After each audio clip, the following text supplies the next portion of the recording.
Hi guys, I'm Shmee. Hello and welcome back to the channel where you join me this afternoon at GMP Cars, where behind me we've got the likes of the Novatec 812 and Largo, a Ferrari Pista Pilotti, and the car we're going to be looking at today, the Mansory Urus. So I've been invited down by the owner, Russian 007 AM, to check out this car and to take it for a drive. And this has Mansory's full wide body package. It's got the new exhaust system and it is also a one of one. I'm going to show you that very quickly right now. It is the Mansory Beasty, the one of one. We're going to be taking this then for a drive from here just north of San Francisco in towards downtown. That means a bit of a sightseeing tour as well, taking it across the Golden Gate Bridge and in through the city. So let's get a feel then for what this is like, the one of one Mansory Beasty based on the Lamborghini Urus.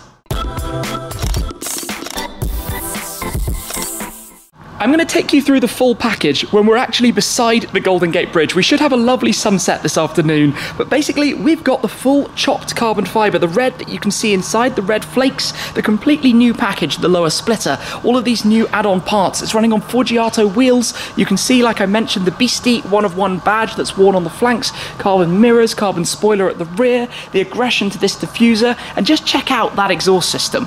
What a style of that. Now I did experience the Mansory Venatus, on which this is based, when I visited the HQ of Mansory not all that long ago, but this was put together here at GMP Cars in next to no time to get the car ready for Car Week. So it was completed literally a few days before I am filming this video, having been on display. And obviously being here, we've also been taking a look at that, which is just mega. So is this going to live up to it? That's what we're going to be finding out. Let's come straight around then, get it started up so we can take this car out onto the roads to get down towards San Francisco. Time is running away from us, but this is a car that I would very much like to experience and drive again to see, well, when's the time going to come that a Lamborghini is right for me? Should it be an Urus? Let's get this started up and find out what this is like.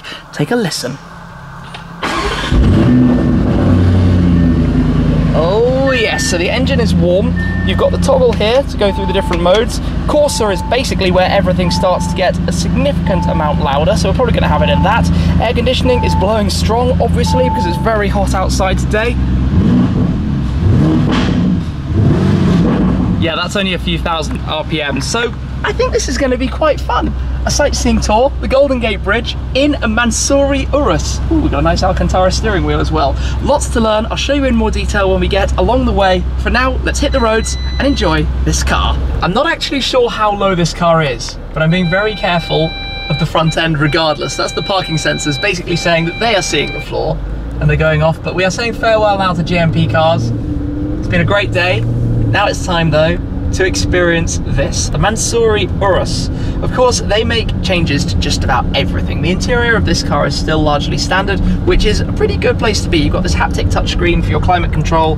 We've got the cooled seats turned on at the moment, pretty compulsory in today's weather. The main nav screen as well. Then you have your digital virtual cockpit display as well, which you can change and have different things showing. You've got a head-up display, very nice steering wheel. Basically, the Urus is kind of the unusual Lamborghini in that it's really practical, usable, sensible, and that comes obviously as being part of Audi and the Volkswagen group and all of that side of things. Driving along like this though, I've got it back in Strada being the normal road mode, and at the moment it is pretty chilled out. It does seem to see the ground quite often though. The parking sensors, whenever you have a small dip, are always going off. But you've got a bit of noise in the background, otherwise it just feels like the normal, you know, factory car, the stock car, everything's working. But when you turn it up with the Anima toggle here, so this is the Tamburo they call it, where you've got your drive set. I find it a bit difficult. Here you've got Ego mode and your configurable modes. Here is where you have your main driving modes. So for example, we go one more into Corsa. This is where everything dials up and gets significantly noisier. If we drop down some gears, you can just hear more of the burble in the background. So we are going to join the highway. That means we'll get one nice acceleration before we get on a little bit further towards the Golden Gate Bridge. And I think this is the first time I've filmed driving across the Golden Gate Bridge. Despite having done it a couple of times on this trip so far, you can hear those, yeah. So this exhaust system was literally fitted the day before the show. I think this is going to be fun. Onto the 101 we go, with plenty of sound along the way. Unfortunately, we don't have a completely clear run. I tell you what though, the suspension gets a lot further. feel that. So obviously the car from Mansory has lowering springs, has new wheels. These are different wheels to the Mansory normal package, but oh yeah, it's the twin turbo V8, 650 horsepower, 850 newton meters of torque.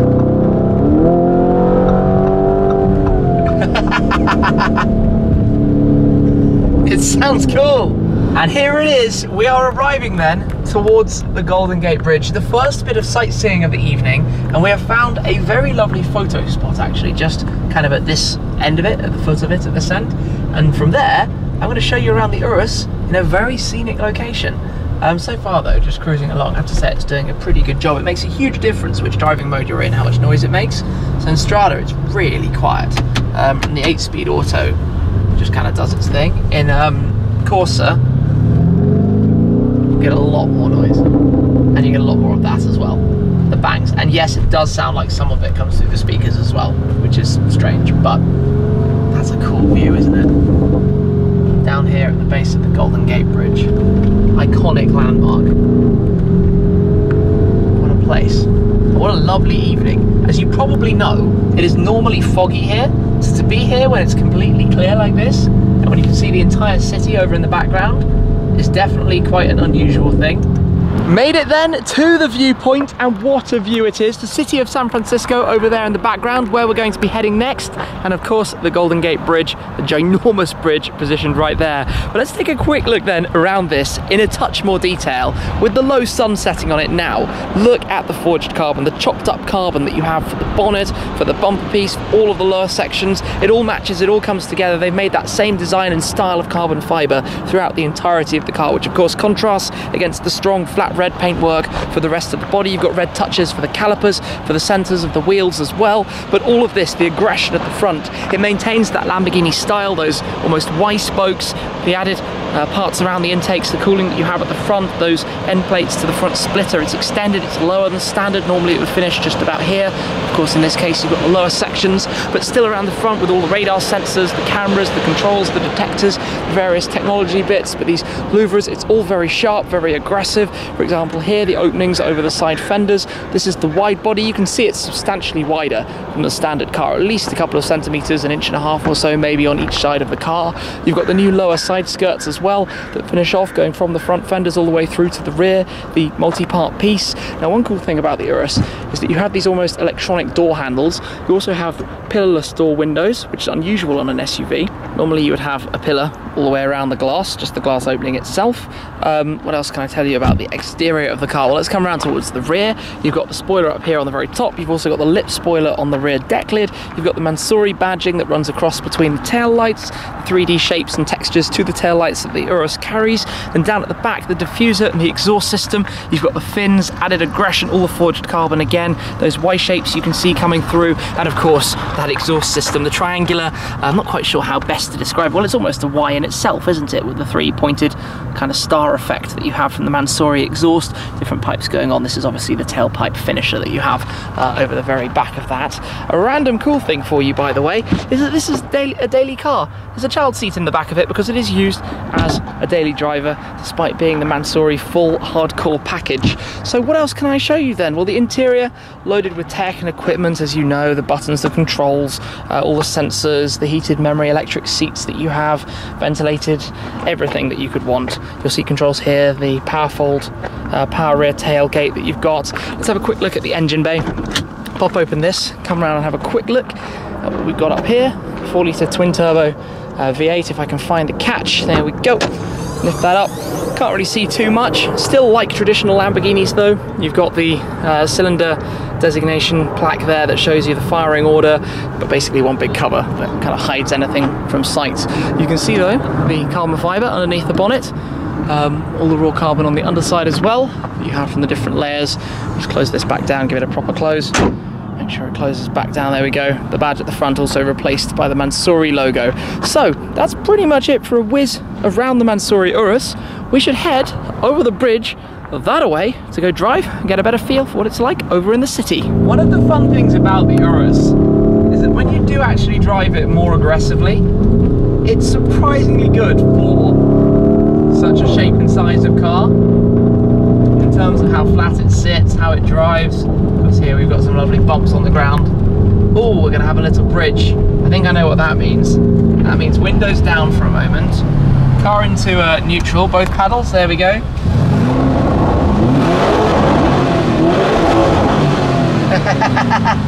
Put a paddle back into gear.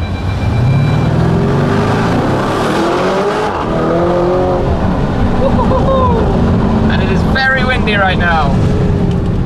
Okay, it's very, very windy, but you get the point. This car makes a pretty good sound. In fact, the Urus makes a pretty good sound to begin with. Of course, in this case, it's now got a louder exhaust than standard. But things like the steering, as you notice, you don't need to take your hands off the wheel. It's kind of set up for pretty much keeping them in place. And everybody is like, what is that car? Yep, everybody. We had that down at the bottom as well. A few people came over and they're just asking about it because it's interesting, right?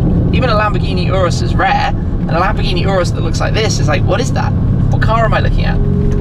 So we're about to have the crossing over the bridge. Just have a look at this view in front of us. Coming down towards San Francisco, across the bay, the city by the bay, quite literally. Oh, that's kind of cool. The back of the trailer there. This then is the Golden Gate Bridge. To be completely honest, it's basically a straight road, but it's a straight road which is kind of cool. You've got one very tall tower in front of us, the other going back behind, and we're cruising very high over the bay, which of course the big ships go under. You've got Alcatraz out there, the prison, the famous prison out in the middle of the bay. I've never actually been there, been across the bridge a few times.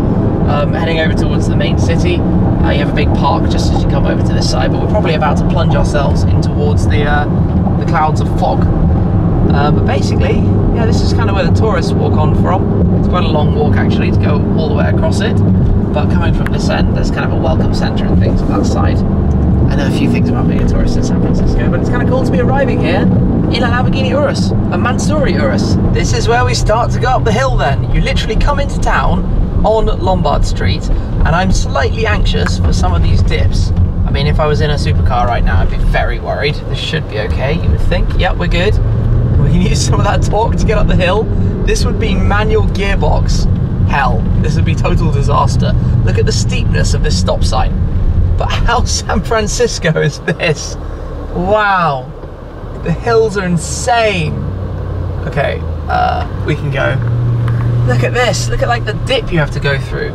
Feels like half the world has scraped on that, and I'm kind of wondering what to do. In fact, maybe this is where we should put it in one of the off-road modes. I don't know. This is as off-road as we're going. We've got Saba, Terra, and Neve, the three different off-road modes that are basically available, but that's more to do with traction than it is to do with gradient. But nonetheless, it does tell me this is 13 degrees we're currently going up.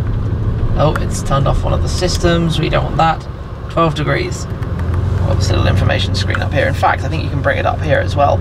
A car display. Is it in Urus? I'm not entirely sure how to find it. But there is a display you can load with some more information. Look at this. This is the top then of the famous Lombard Street, the road that twists backwards and forwards. Let's pop it into Corsa mode just because. Well, yeah, we're gonna go down here. I'm amazed that there's no traffic jam. Look at that. So it snakes backwards and forwards. I'm still a little bit worried about the splitter. But yeah, I can officially say that I'm driving a Mansory Urus down here following a car that's come over from New York. And what do I feel about this? Well, we're using 10 kilowatts of power, 100 newton meters of torque at the moment, which is unusual given we're going downhill. The steering is a funny one. The steering feels really strange. It's the dynamic steering, and I felt this when I've driven the Urus before. It's just not fully connected. It changes so much between the various driving modes that you lose a bit of connection with it. Imagine if you lived in one of these driveways, and there's a G63 there. This would probably work fine. You've got to get up over some pretty horrendous terrain. And then, yeah, we just kind of snake our way down. I've walked up here before, climbed all the way to the top. That was hard work.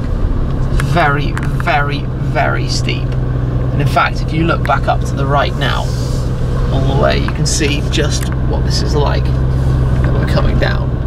It's mad that this is actually a road. It's just a public road. You can just cruise down it like we are now. And then when you get towards the bottom, look at how many people are just standing here. Obviously taking photos, enjoying being here. There's a stop sign right at the very bottom, and we're going to continue straight on down in towards the city. Stop, and off we go, trying to squeeze through this crowd of people to go down there.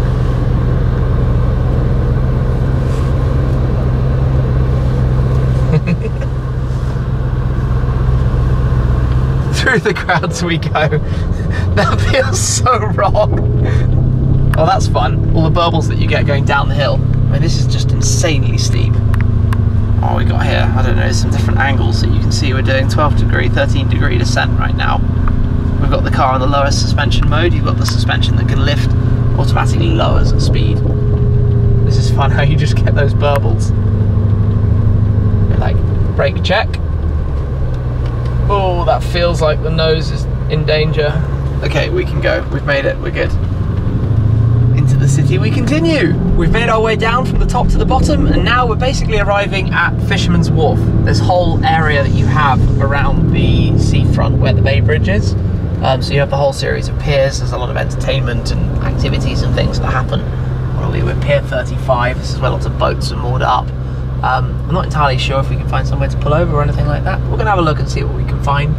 But basically this whole area is where it kind of gets buzzing late at night and where lots of tourists are. Parked up then for a moment here in Fisherman's Wharf, where it is very, very lively outside, but just quickly to show you a little bit more of this. I know you've seen many of the different controls already, but it's a system I can't decide if I like or not. It's a haptic touchscreen, so you feel a pulse in the screen when you press a button, but unless you look down you haven't got a clue what you're clicking, because there's nowhere, you know, you don't have that physical feel of where different buttons are.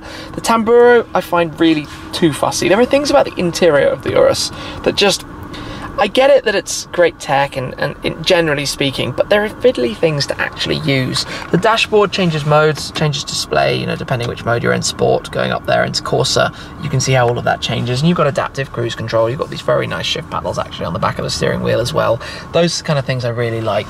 I touched earlier, you can either flip that up, by the way, or just press it through, depending what you prefer. I'm just going to turn the car off. I touched earlier on the door handles. You give them that like small electronic release and then they open, steering wheel lifts up. So it's an unusual feeling having those rather than traditional kind of door handles that pull and you feel it releasing mechanically. The speaker grills are very cool with the Y spokes in them as well. But all in all, this car certainly quite something. I've definitely enjoyed driving it. The Urus I think is an interesting proposition. Of course it was born originally, if you go back way back, they introduced the Stoke concept.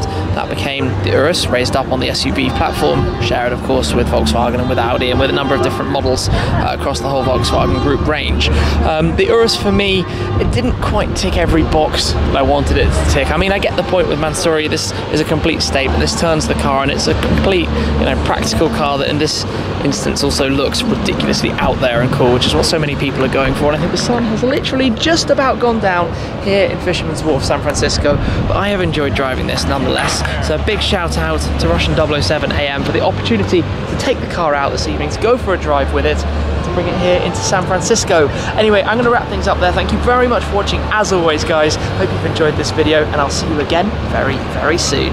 Cheers.